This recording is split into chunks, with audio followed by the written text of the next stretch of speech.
Good morning, good afternoon, good evening, depending from where you're watching us from. This is the site of this is the show that talks about the church and the society at large. We are having a conversation here, an interesting one that we are taking time to talk about it with my not so expert Reverend Zachary Kariuki, who is joining me in studio.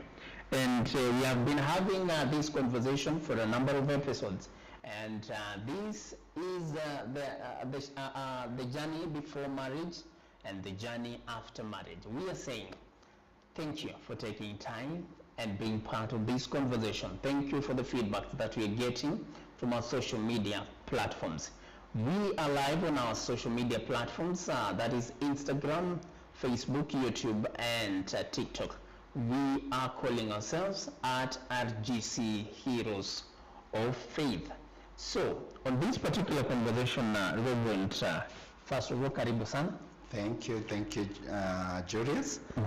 We are grateful that once again we are back on the air to interact with our wider followers. Yes. Wherever they are. Yes. We believe that so far we have continued to enrich ourselves with information. Yes. And also creating an atmosphere of understanding. Yes. On matters to do with dowry negotiations. Because that is where we are. Yes. And I believe everybody is part and parcel of this moment. We are running all together. Yes. We are not experts. Definitely. Karibuni. Welcome everybody. Asante. Thank you. Pasi, we left it on a point where we were asking ourselves what kind of conversations do go on in that room whereby the negotiation of bride price is going. I know you've attended a number of them. You know how it goes. What kind of conversations are there?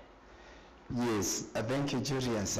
Surely the issues, there are some conversations and talking that happens in the period of dowry or the sessions of dowry negotiation.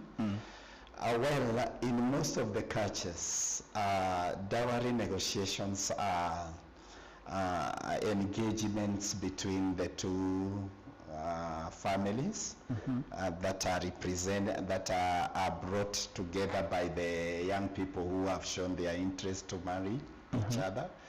And sometimes you find the parents or the so-called people who are like parents are the people who get into that kind of a negotiation. It's only once in the Bible we see the young man negotiating for himself. That is Jacob negotiating for his two wives with Laban. There was no other man there. But that's the only time we see. But look at the time of the wife of Isaac. Yes. Rebecca. There was this servant of Abraham. He was sent by Abraham, and so he went to negotiate. I would say that when it comes to sit down and talk, there are several things people talk. But you'll find that one, there is a lot of compliments in the talking. Kind of, you hear a lot of thanks. We are grateful, we are thankful. They talk about the parents, the side of the negotiating teams. They also talk about the good about their young men or lady. The bride's parents or spokesperson talks about how they have brought up their girl, the disciplines they have given her. And also the young man's side, they also talk about the readiness of their young man to settle and start a family.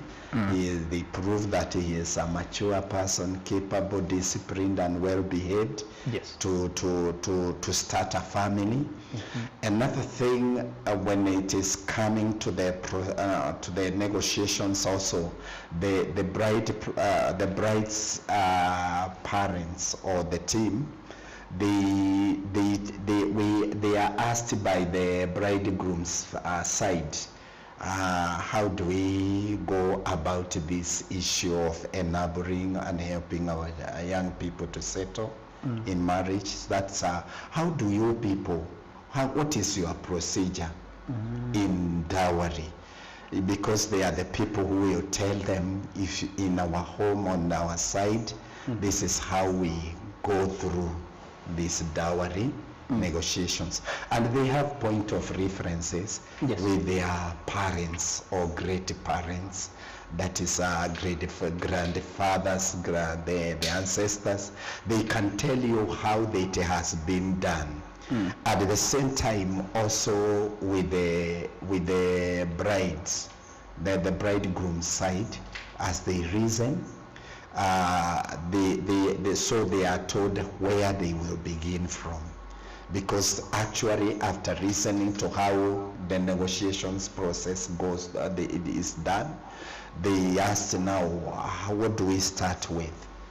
In most of the traditions, they will tell you, if you just give out A, B, C, D, you hear some saying about cows, these cows, others about sheep, others about whatever they have chosen, camels. West Africa, you hear of different cultures have what they usually say. This is the initial gifts that you have to gift us so that we may continue with the process. Yes. Yeah, so those are the discussions that usually begin. Times, because they are not given in material things or physical things, you hear them trying to put a price value to that. If it is sheep, they will not sell it at the market price, because that is a business. It's a business market. It's an enterprise that is out of profit making. So if they say 2 sheep, the sheep might be this huge amount, but in these in negotiations, they are given a raw value. A raw value, because it's all about honor. Okay. In normal sheep, you might go for maybe Kenya shillings, 20,000. But the sheep that is brought in marriage, negotiated in marriage, it may go up to maybe 5,000, 7,000, 10,000. So you see, it's not like the normal price at the market. Okay. Yes. On this room, sometimes people stay for long.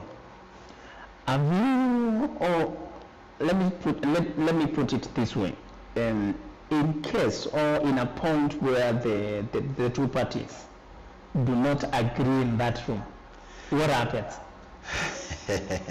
Well, I usually say that when there is a disagreement, then it means there is no goodwill with both parties for their children to get married. Because if I am a father to a girl and I reject this young man who is being brought in by my daughter to give him a hand of marriage, yes, and I evaluate the whole thing, I say no, I will make it the difficult. I will not say no directly, but I will make it hard, so that we may prolong and delay it until they give up. You know, they will say, she's not the only girl, let's go. And me, I will clap and say, wow, that's what I wanted. So times they don't, the parents, or if they lack the goodwill, they may not tell their girl or their boy, because it is two-way. Because even the young man can bring in a girl, and the parents look at it and they feel, we don't want to be married, to marry or associated with this family. So, and they don't want to frustrate or discourage their young man. So what they will do, they will just do nothing. Whatever the others are asking for, these ones will come like intentionally. It cannot afford that. So they are told, you just go. And when they are now they start sitting their boy, telling him, oh, listen, these people, they are not ready to give you a good marriage. Can't you see how we have been mishandled? But it's deliberate. So sometimes I would say that when it fails, it is because it is deliberate and there is no goodwill. But the moment the goodwill comes to the both parties, anywhere they can agree. Wow. Even with nothing after negotiating, they can agree because there is a goodwill. Wow. Yes. This is quite an interesting one. But now, I would also like, now in a case of this, did they have to wait until the time they are doing the negotiation, or that one could have happened a little bit earlier? Because why should you wait until to the point that I've already engaged someone, and now during the diary negotiation, because immediately after the diary negotiation, I will be given a clearance. Now I can organize or I can proceed with the wedding. Why should they wait until to this point? You see, the negotiations, I have said, it's when you are now settling this matter in an official way. And again, we need the parents' blessing, and we also to see we would like them to be part and parcel of our agreement to live together. Yes. So when we are doing these negotiations, we are bringing them at the later stage, because now this is where we want it to be recognized and honored.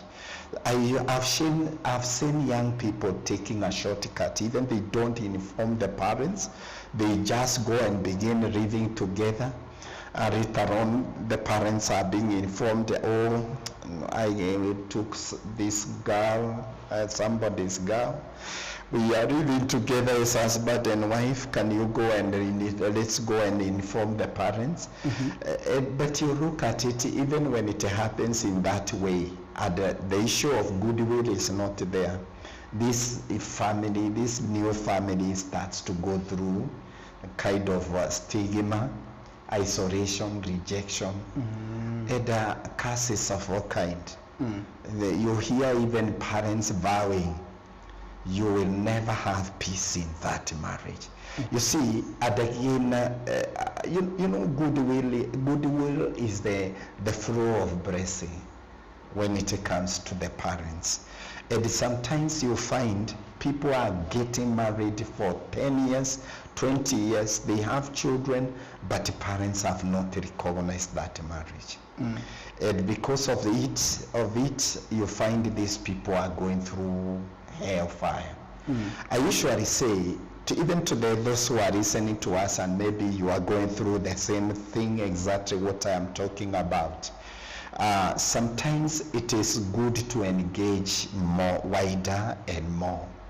Maybe my biological parents may reject my marriage, or they may not be they may lack the goodwill, but maybe there is an uncle or an uncle who is who can reason and understand us and stand to back us in the matter.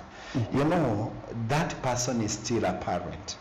I usually say, let there be patience. Young people, if the parents are not, and there is no goodwill from the parents, be patient as you pray and engage them to get to know why they are saying so. If the reason is very genuine, we are better to sit down and reconsider it. But if it is just because of some personal grudges and past grudges, because the parents had a fight at somewhere, that one should not be laid upon us. That was their issues. They should not bring us into their issues. So many times, and again, what we call crisis, parents don't judge.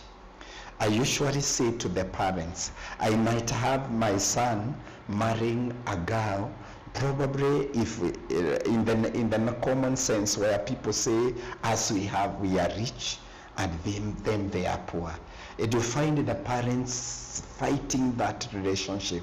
How can my son marry as a girl from a poor family? Or how can a girl from a rich family marry a young man from a very poor background? Yes. They should know that God commands blessing. What we get in this life, it is given by God. True. We may begin in a very humble, simple, and poor way, but end up becoming billionaires. True. Because it is God who blesses. So, to the parents in this matter of negotiations and the matters to do with the goodwill, don't judge by outside appearance. Be objective, not subjective. See what can happen or can become of these young people in the future. And Not at the encourage them, not at the present. Even if you know love has no boundary. True. And love has no class. True. Whichever direction love flows, it breaks all the barriers, taboos, and everything. Yes. So we should know about the power of love. And I know in the course of the time we shall talk about the 7 wonders of love. Definitely. Because love is something mysterious. You hear parents asking their young man, what did you see in this girl? It is them who are not seeing anything. The boy is saying something they cannot say. True. The same thing girl is being asked, what have you seen in this young man? See, he has no nothing. But the girl is saying, I have seen the love. What the people see is love. Not the color, the skin texture, not the height, not the body shape, but they see love. True. So that one and nobody else can see the love. If we can see the love in everybody, then everybody could fit in to be our wife or to be our husband. True. But the fact that you zeroed on one, there is something you saw. And what you saw, beyond description in words, it's love. I found the love that I never was looking for in this man, in this woman. So the advice that you're giving or that you're giving to both parents is that no matter your background, at that a particular point is not where they should look at, but they should look either 5-10 years to come. Yes. Or you even should 20. Look at the future of these young people. And you know, the reason parents, we have money or we have wealth, it is in order to inherit our children, to give them, to empower them. An inheritance is something that comes to empower you. Which parent would wish his children to be poor, yet he is rich? Nobody. He is saying, come, I will train you how to handle wealth and how to increase wealth, so that what I have, I may pass it on to you. So parents, be willing to allow this marriage that has begun with your children, come in and empower it to become a powerful marriage by also empowering them with what you have. Don't be so mean that such that you are telling the children, you guys, if you marry, you know how you shall live. I will not give you anything. No, yes, you can deny them everything, but God comes in his own way and bless them. Or you come in, you step in and empower them where they are weak, so that they may also be able to sustain themselves in that marriage. Great. That's what I would advise the parents. But now the negotiations, when the negotiations are well done and they are well concluded, surely now the process goes on and there is a lot of love, blessing, breakthrough. Even to the young people now, they are feeling God has come for us. We are blessed. They are not cursed. Everybody is, we are surrounded by the strength of people. You know, friends are powers of life. Yes. And even the parents becoming friends to our marriage. Or they are pumping in another extraordinary power. Sure. So that is what happens in that room.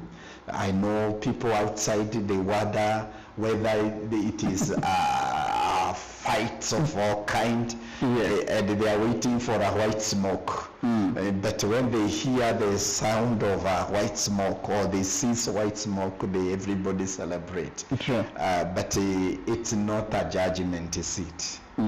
It is a place of honor where people sit down, talk and talk. Have conversation. And even they wish they would come back again.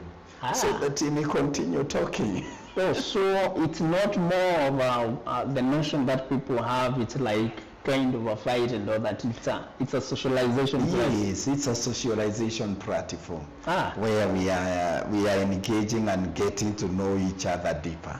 And on that point, Pasi, that is, I think I've had a moment with you privately, and you've talked about how you did your bride price and the status that you are in that particular point, and what your father-in-law told you. I think it's an interesting story that you can share with us on our next episode. What do you think about that? I'm ready because I'm encouraging somebody, even those who have nothing. Yes. I would tell them I didn't have anything. Great. Just hold it. Hold it. These people definitely will have to wait until we come for the next one, and I hope we will have some good time, and to share about how you did your own, the status that you were financially, and now after that, how you, after some time, after a number of years, how God has now taken you to a place, and you even told me you even went back and now redid it in a better way. Great. Thank you. That will be an interesting conversation to have with you on our next episode, definitely. We are saying this is the journey before and the journey after marriage. The topic on here. This is the Side Talk, and this is the show that talks about the church and the society at large. We are so glad that you've taken time and being part of this discussion. We are live on our social media platforms at RGC Heroes of Faith. That is on TikTok, Facebook, YouTube, and on Instagram. Thank you so much for watching this particular one. But before we leave, we're talking about Heroes of Faith, the Education Center. This is a nurturing environment whereby we raise your kid both holistically and as well as naturally. When you bring your kid here, we've qualified and very experienced teachers who will definitely come to empower your kid both spiritually and in education wise. We are also a center of robotics whereby we train the young people on technology. We are talking about the robotics class that happens right here at RGC Heroes of Faith. And again, if you want to have a knowledge of how the computers operate, we have the computer packages right here at RGC Heroes of Faith Computer School. Welcome, and when you come, please get to learn. Thank you for watching this particular episode. My name is Julius Mumo. Until the next one, it's a goodbye.